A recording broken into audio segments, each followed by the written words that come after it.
আসসালামু আলাইকুম guys, Ashraf blog চ্যানেলে সবাইকে স্বাগতম। দূরে এবং কাছে, দেশ এবং প্রবাস থেকে যে যেখান থেকে আমার এই ভিডিওটি দেখতেছেন, সবাইকে আশরাফ ব্লগ চ্যানেলের পক্ষ হতে আন্তরিক শুভেচ্ছা ও অভিনন্দন। তো বন্ধুগণ, আজকে প্রায় দীর্ঘ ১ মাস সিয়াম সাধনার করার পর আমরা আজকে আলহামদুলিল্লাহ আজকে আমরা পবিত্র ঈদ উল ফিতরের নামাজ উদযাপন করেছি। আমরা প্রবাসের সবাই মিলে ঈদ উল ফিতরের নামাজটি উদযাপন করেছি। তো বন্ধুরা, দেশে এবং প্রবাসে যারা আছেন সবাইকে সবাইকে ঈদ উল ফিতরের শুভেচ্ছা অভিনন্দন। তো বন্ধুগণ, ভিডিওটি যদি আপনাদের ভালো লাগে তাহলে অবশ্যই আমার চ্যানেলটিকে সাবস্ক্রাইব করবেন এবং পাশে থাকা বেল আইকনটি ক্লিক করে দিবেন। তো বন্ধুগণ, দেখুন আমরা প্রবাসে কীভাবে ঈদ যাপন করি। তো বন্ধুরা, আমরা মোটামুটি ভালোই এই ঈদ যাপন ঈদ উদযাপন করেছি। তো বন্ধুরা, ভিডিওটিতে যদি আপনাদের ভালো লাগে তাহলে অবশ্যই চ্যানেলটিকে সাবস্ক্রাইব করবেন।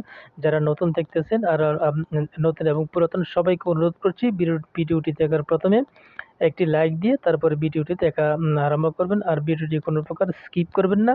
ভিডিওটি প্রথম থেকে শেষ পর্যন্ত দেখার অনুরোধ রইল।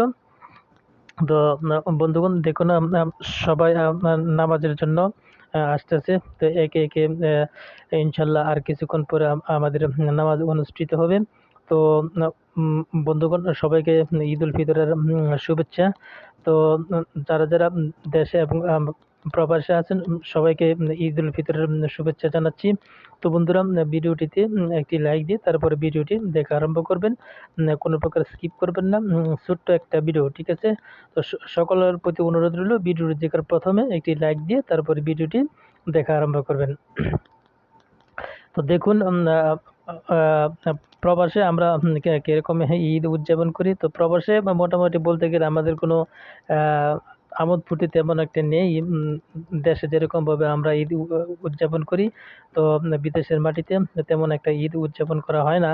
তো মোটামুটি ধরে নেন, তো যাই হোক, আলহামদুলিল্লাহ আমরা দীর্ঘ ১ মাস